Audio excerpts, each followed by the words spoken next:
Up until this point, Son Gohan hasn't really been a character so much as a device. He's Goku's son, he gets kidnapped, he has to be rescued. We haven't really gotten to know him at all. That's about to change. Now that the battle is over, Goku is dead, and Piccolo has informed them of what's to come, those who remain set about trying to figure out their next move. Bulma retrieves Raditz's power-sensing device in order to locate Yamcha and the others. They plan to use the Dragon Balls to bring Goku back to life. And after Piccolo regrows his arm, he makes a startling announcement, that he's taking Gohan to train him for the upcoming fight. He makes it clear there's really nothing the others can do to stop him, so that's that. The story gets some pretty decent mileage out of this unlikeliest of pairings, the demon bent on world domination and the innocent child. And aside from the upcoming fight, they really only have one thing in common. Goku. Except that one loves Goku and the other wants to... Scratch that, just did kill Goku. Putting Piccolo with a child really has all the elements of, say, Arnold Schwarzenegger in Kindergarten Cop. He's clearly out of his element, just throwing Gohan into a pool to wake him up and threatening to break his neck if he doesn't stop crying.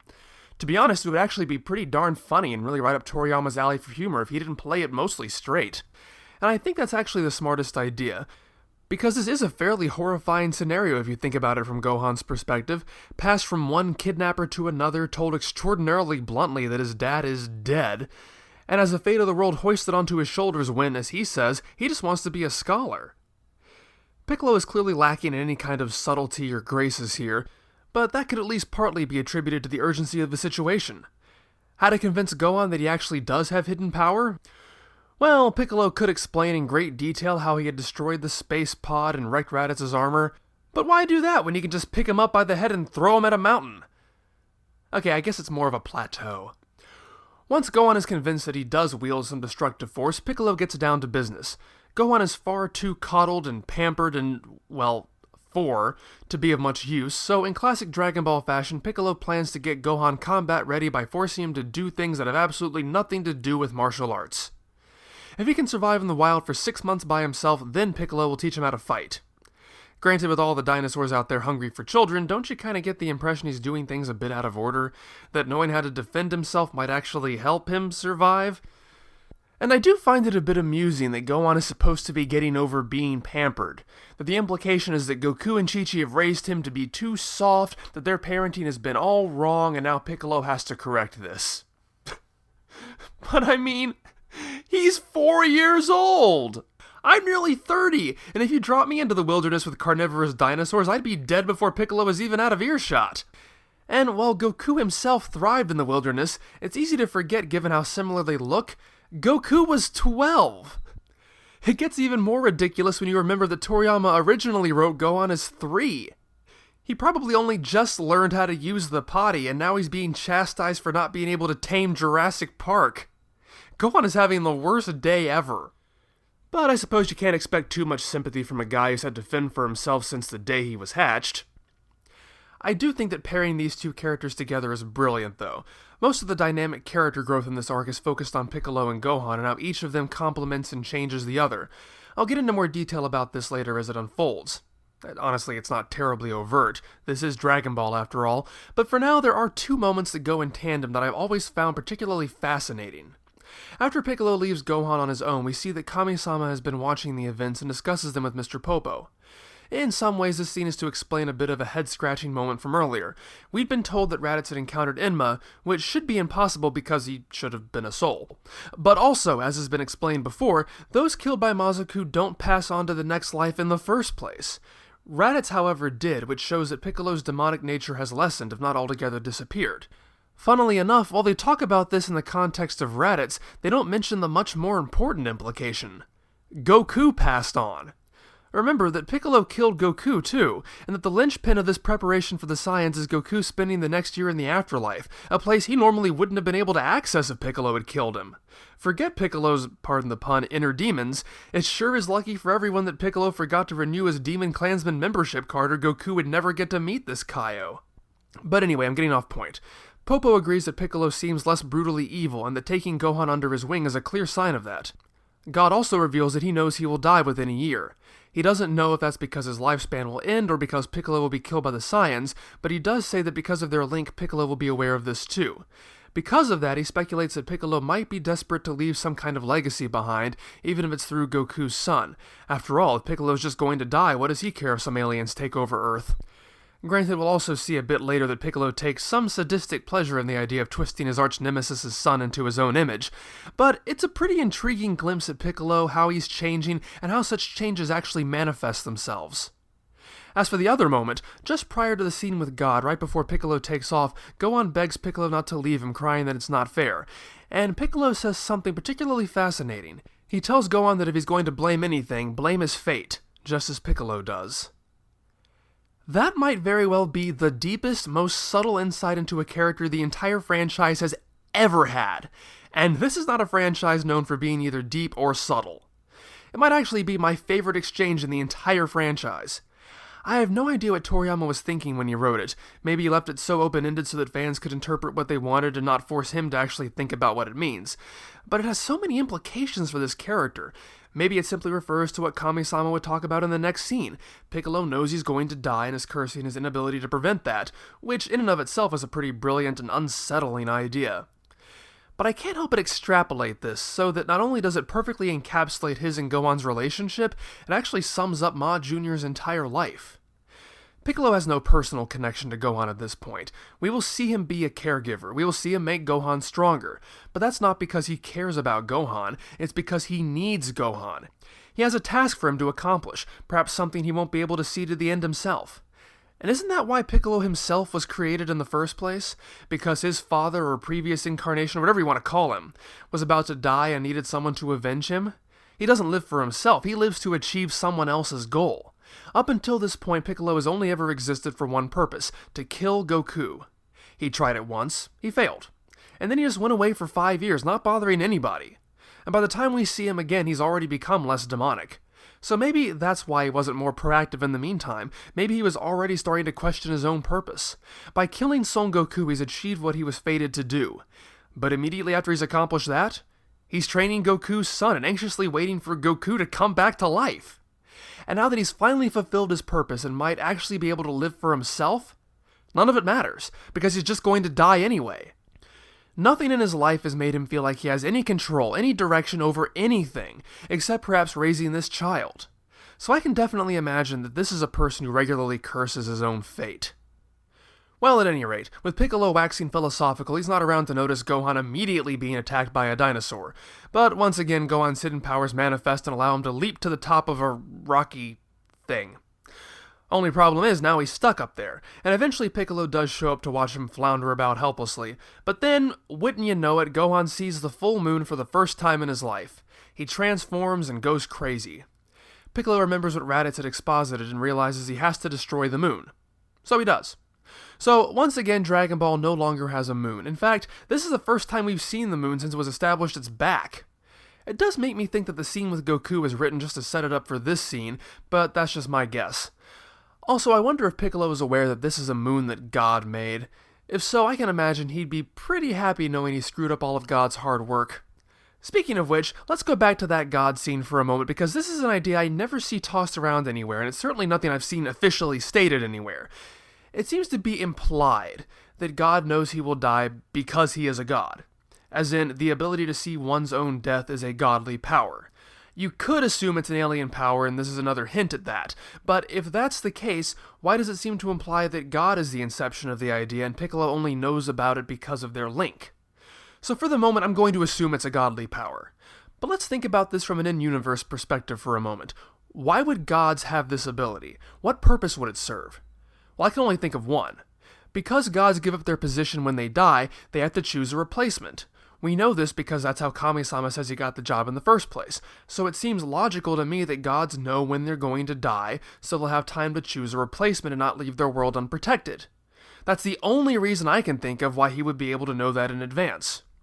And, well, it's not really a spoiler if the character already tells you, but yes, he's going to die in this arc.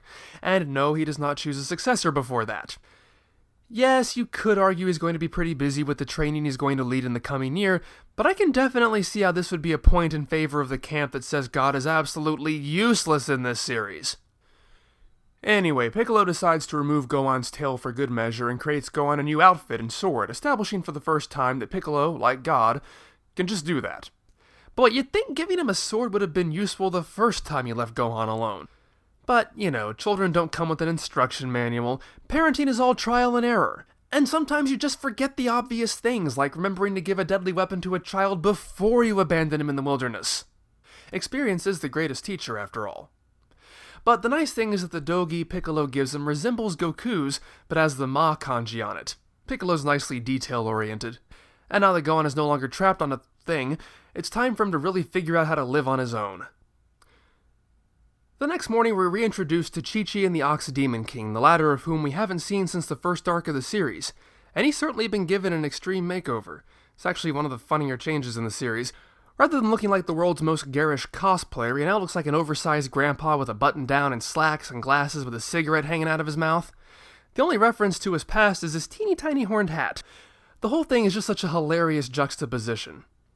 Anyway, they're heading to Kame House because Chichi is livid that Goku and Gohan never came home. Gyumo counters that it's been so long since Goku saw everyone that it's understandable that he'd want to stay the night with his friends. But Chichi doesn't want Gohan to get behind on his studies, yada yada yada. We've already established in dialogue that Chi-Chi's obsessed with Gohan's education. If you ask me, Chi-Chi's an incredibly interesting character, both in regards to how she's portrayed in various media, and perhaps even more so, what the fandom thinks about her. I don't think it's a stretch to assume that the whole reason she was brought back into the series was to be breeding stock. She continues in the series because Goku needed a son, and since it had already been established she was in love with Goku, Toriyama wouldn't really have to establish their relationship. Her role is primarily that of Gohan's mother, and she's mostly played for comedy. As we can see, she tends to overreact, she gets angry at Goku's inability to be a normal father, she's so narrowly focused that she simply cannot see the larger ramifications that would result from her family not getting involved in dangerous conflicts. She exists to be thwarted. And it makes sense. This is a series primarily targeted towards young people, particularly young boys. And I know that as a young boy, I found scenes of Gohan standing up to her to be extremely satisfying. Parents just don't understand, am I right? But I do think it goes too far when most of the fandom sees her as a controlling shrew and a terrible wife and mother. Due to her peripheral role, it's easy to miss seeing things from her perspective, but she does have a point. Remember that she's about to find out that her husband's been brutally killed and her 4-year-old son has been kidnapped by a demon who tried to take over the world, and she's not going to see them again for at least a year. That's horrific. That's terrifying. That's her whole world ending. It's played mostly for comedy because this is Dragon Ball and it doesn't dwell on the less pleasant implications. But every time Goku and Gohan go out to save the world, she's left at home, wondering if they'll ever come back. And sometimes they don't. Why do people hate her, though? In my opinion, it's because the TV series ruined Chi-Chi. Absolutely ruined her. There are too many tiny filler scenes to really go over them in DBD TV, but in general, when they need a quick bit of filler to pad for time, they'll just take a character and do a scene with them that plays on their foibles for a bit of cheap humor. In early parts of Dragon Ball, it's usually a scene with the Muten Roshi doing something perverted. After Chi-Chi gets reintegrated into the cast, it's often her getting angry or violent for little to no reason, bitching about Gohan not studying, and generally just being a total pain. Really though, Chi-Chi's not that bad in the manga. Yes, those traits are there, but they usually only manifest themselves when they're relevant and at much more tolerable intervals. But in the TV series, she is just insufferable. And since most fans, especially in this country, are more familiar with that adaptation, I can understand why she's detested. But that's not really her. However, the second most common complaint I hear about Chi-Chi is that she's inconsistent as a character. When we first meet Chi-Chi, she's blasting away dinosaurs. When she comes back, she competes in a martial arts tournament. How come all of a sudden she can't stand fighting? I hear that a lot. But I don't think Chi-Chi's the least bit inconsistent. I just think people tend to fail to understand who Chi-Chi is. People tend to look only at her roles at various parts of the story as opposed to seeing who she is at the core of her character that causes her to assume those roles. Now, I don't know if this same complaint is as prevalent in Japan, so this is just a guess when I say I think the English dub of the TV series is partly to blame for this. Now, don't get on to me for picking on the dub. I just got done criticizing the original version of the TV series for doing the same thing. But while the original anime exaggerated her existing character traits, the dub took her and made her a lot smarter than she's supposed to be. And in a certain way that works. It makes her a decent foil for Goku.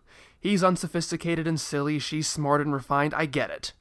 But it does make it more difficult to understand why she does what she does because, frankly, Chi-Chi's as dumb as a bag of rocks. And she and her father are written to speak in a very hick Tohoku variant dialect. Now you might be asking, what sense does that make? She's the one who's always into education and the family bettering themselves. Well, and this is going to seem like a strange comparison at first, but is anyone familiar with the Beverly Hillbillies? It's a 60s sitcom about a family of hillbillies who strike it rich and move to Beverly Hills. And hijinks ensue because of the whole fish out of water premise. They just don't understand modern conveniences in society. Personally, I'd say that Goku is somewhat analogous to Jed Clampett, the patriarch. Jed has a bit more of a down-to-earth, simple, folksy wisdom, while Goku is more childlike. But they're similar in that they don't really have any airs about them. They're simple, they know it. They don't care. They just go with the flow. Chi-Chi is more like the rest of the family, or in particular, Jethro Bodine. Jethro is held up by the rest of the family as more cultured and intelligent than the rest because he's had schooling. But the fact of the matter is, while he has a rudimentary understanding of city life, he actually knows much less than he thinks he does, and many of the conflicts in the show stem from the family believing his completely inane insights into the world. Chi-Chi's like that. She thinks she's more sophisticated than she is. Also, perhaps more importantly, she's very sheltered. Now, I really don't want to play the sex card here. I don't think there's any reason to believe that a father can't effectively raise a daughter by himself. But I do think the series subtly implies at the beginning that Chi-Chi's lacking in an appropriate female role model. And in this case, I don't think it's unreasonable to assume that. Her father's some weird warlord guy and really something of a hick himself. So Chi-Chi gets into adolescence without a clear first-hand idea of what, quote-unquote, a woman is supposed to be. Makes me cringe just saying that. Maybe at this point you're saying, Lance, you're reaching. Maybe, but there is a line that supports this. When Yamcha lies to Chi-Chi that he's in love with her, she says that she read about love in a magazine. That is extraordinarily telling, and I think it goes a long way towards explaining who she is. She's had to figure things out on her own, but she never had anyone to teach her. She had to read about it. So she really doesn't understand the substance of anything. She just knows the steps. And because she's not that bright, she simply accepts those things without thinking about them. But it's clearly a very romanticized, very uncomfortably old-fashioned view of what love and adulthood and relationships are supposed to be. Remember, if we must, that the reason she fell in love with Goku is because he touched her crotch. That to her was a level of intimacy that required they get married. And she was gooey over that. But if you mix all those traits together, that Chi-Chi's not very intelligent but needs to prove that she's cultured, that she didn't have a role model to teach her about love, that she has an idealized but unrealistic perception of marriage, and that she dogmatically follows what magazines tell her she's supposed to do, I think you'll find quite a consistent character. I feel like this whole thing is an exercise in me saying things that make me feel uncomfortable or annoyed, but it's like how parents are okay if their daughter's a tomboy because they say, oh, she'll grow out of it, she'll start being into boys and then she'll become a real woman and be interested in dresses and makeup and blah blah blah blah blah. There are some people, a lot of people, who believe that there's a rigidly appropriate time and place for everything. And Chi-Chi is certainly one of those people. So yeah, she was a tomboy when she was young, but she really only entered the tournament to bag herself a man. She fulfilled her fairy tale dream and she did what was expected of a young wife. She popped out a baby. And once she did that, she continued to do what was expected of her, especially given that this is a 30-year-old work from Japan, which was to focus entirely on being a mother. And so even though she knows nothing about it, she's gonna be the best damn mother you ever did see, and that means focusing on education. She doesn't know anything about education herself, but that's what you do when you're a mother. So of course her fighting and running around and blowing up dinosaurs falls to the wayside. As she sees it, that's not appropriate behavior for a wife and mother. And since Goku is clearly not the traditional breadwinner/provider that she was expecting, it probably causes her to cling to those ideals all the more. It's all she has left of that fantasy. And I'm certainly willing to bet Fry Pan Cosmo didn't prepare her for this. Or this. Or this.